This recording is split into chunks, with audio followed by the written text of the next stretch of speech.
We are facing an elevated nuclear risk, arguably the highest since 1983, when the Soviet Politburo didn't know that NATO's military exercise was indeed just an exercise, and when a Soviet satellite misinterpreted sunlight reflecting off clouds for an American ICBM launch. In our video on Putin's nuclear logic, we looked at why Putin may use a tactical nuclear weapon and why he will continue to threaten global nuclear war, aiming to escalate the risk of World War III without causing World War III. And now we've got to look at how we stop Putin. What are the 3 key steps we can take to avoid and reduce the risk of nuclear war with Putin's Russia? Let's go.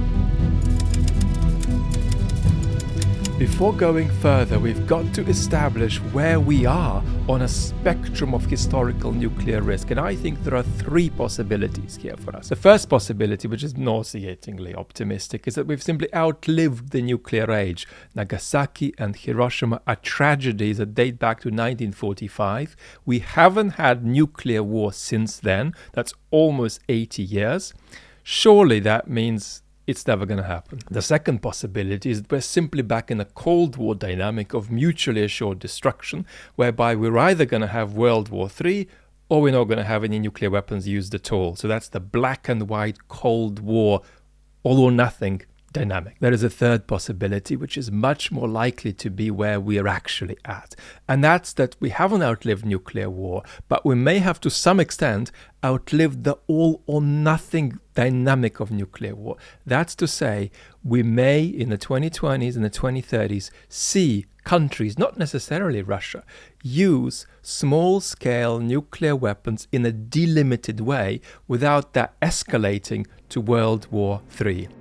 In our previous conversations, we've looked at how Vladimir Putin's thinking has taken on a civilizational turn, that he's come to think in terms of Russia's cultural destiny, in terms of the preservation of Ruski Mir, a Russian world, and he's connected that with the will of a single individual, such that Russia's collective self-realization now can be associated or expressed via the will of a single individual who happens to be Vladimir Putin, which is of course very embarrassing because Putin neither understands nor is terribly interested in properly studying and making sense of Russian culture and Russian history. We also looked at Putin's sense of being rejected by the West, his sense of being betrayed by Western powers when he wanted to join the club and asked for NATO membership at the beginning of his presidency, when he wanted to influence Western policy and stop them interfering in different bits of the world as they continued to do. Putin feels a sense of wounded resentment there, however irrational it might be. Dmitri Muratov tells you a bit more. То есть коллективная власть обиделась на Запад? Очень сильно обиделась. Обиделась, просто до усрачки обиделась. Ужасно обиделась. Просто как-то...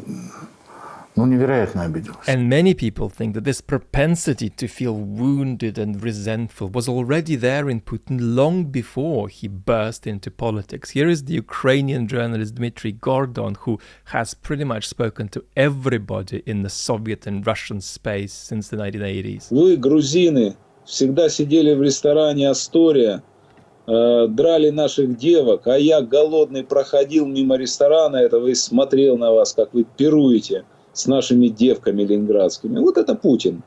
Это человек ущербный, с большим количеством комплексов. We are now reaching the point of our first recommendation.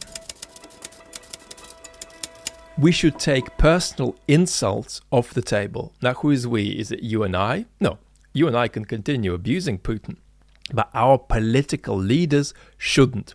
In March 2021, Joe Biden had pulled out of him by George Stephanopoulos for ABC the line that Putin is a killer.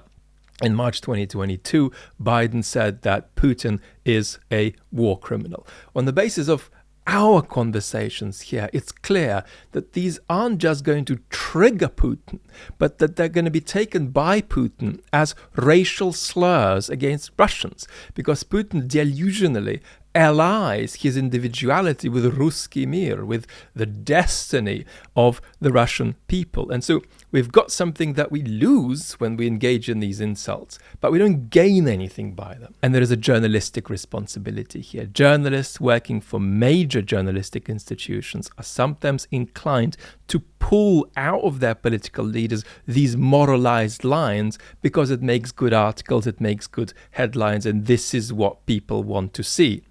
But unfortunately, it's not constructive, and if you're a serious journalist, you should stop it. So stop it now. The second key step is to be hard-nosed, firm, definite in our position. We've got to be committed to saying, this is what we're going to do to help Ukraine win. And that means no insults, but Mr. Putin, we are not afraid of you. Mr. Putin, this is how we are going to support Ukraine to win this war. Mr. Putin, if you threaten the use of nuclear weapons, very serious consequences will follow for you. There is no doubt about that. We're now going to see an extraordinary example of how not to do this right. This is Michael McFaul, an important professor, former ambassador, the United States ambassador to Russia from a few years ago, and quite frankly, a kind of member, or at least an insider, of President Biden's circle. Let's watch. Представим себе, что по каким-то причинам Россия наносит тактический ядерный удар по американским союзникам или по базе НАТО в море или по Польше. Такие слухи обсуждаются. Реакция Америки. Если речь идет о одной попытке использовать одна ядерное оружие, бомба, ядерная реакция от Америки не будет. Вероятность, что это будет, я считаю, крайне низкий. Но если это было бы, ядерная реакция от Америки, я не считаю, я не ожидаю. Почему? Это было... Потому что он сумасшедший, мы должны делать сумасшедшие реакции? Нет, я это не считаю. Но, может быть, конечно, санкции будут побольше, и значит, что Путин для такой демонстрации хочет уничтожить свои люди, уничтожить свои экономики. Если он делает такую эскалацию с ядерным оружием, тогда я не исключаю, что может быть американские и НАТО было бы, конечно, пересмотреть эти идеи, не делать no-fly zone, а может быть они будут пересмотреть. Let's review what Michael has said. He said if Putin tactically nukes Polish territory, we're going to have no nuclear response, we're going to have potentially no military response, we are going to have more sanctions, even tougher sanctions, and we will review the no-fly zone.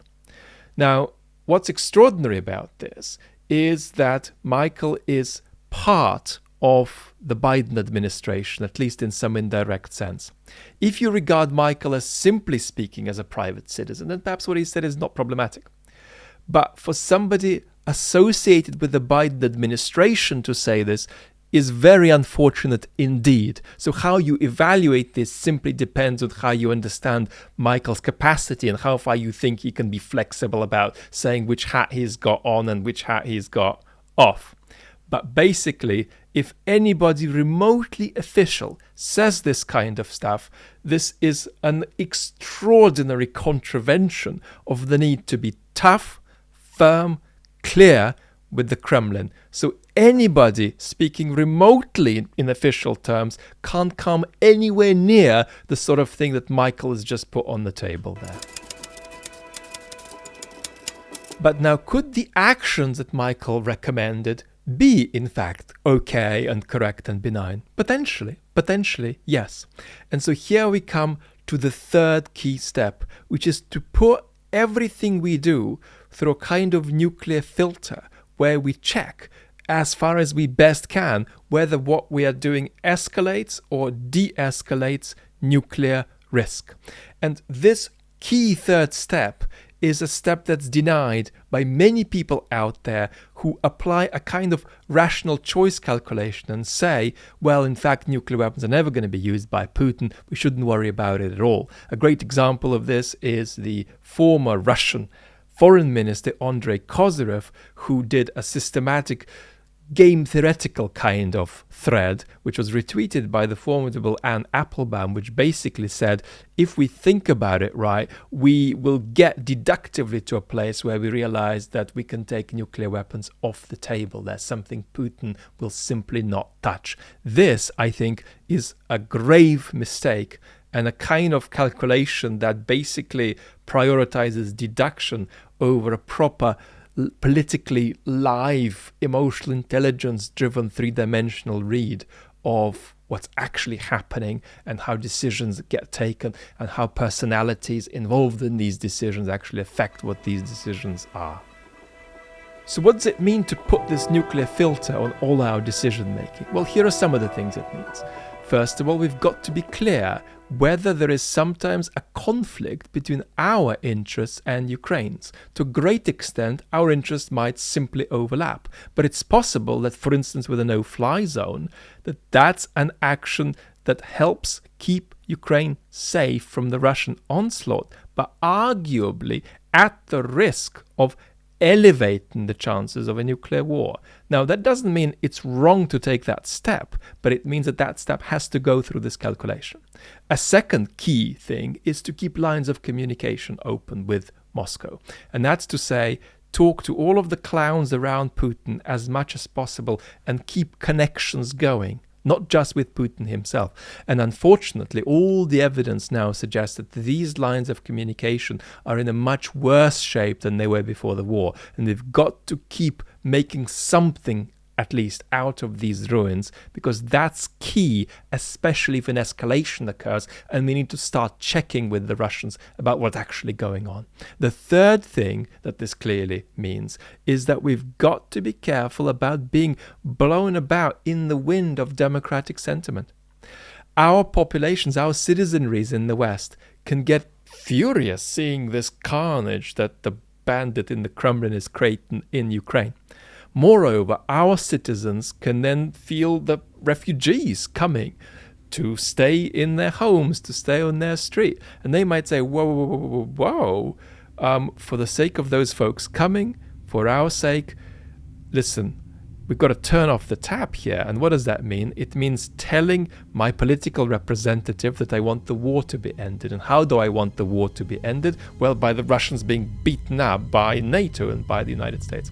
Well, we've got to be careful about how far we allow ourselves to be pushed by that sentiment, which is very powerful in democratic societies. We can ride it to some extent, but we can't ride it while forgetting about nuclear risk. We have looked at how to stop Putin from escalating nuclear risk, but there are other ways that Putin might be stopped. One of them is a coup. To understand if and how a coup against Putin might happen, watch this video.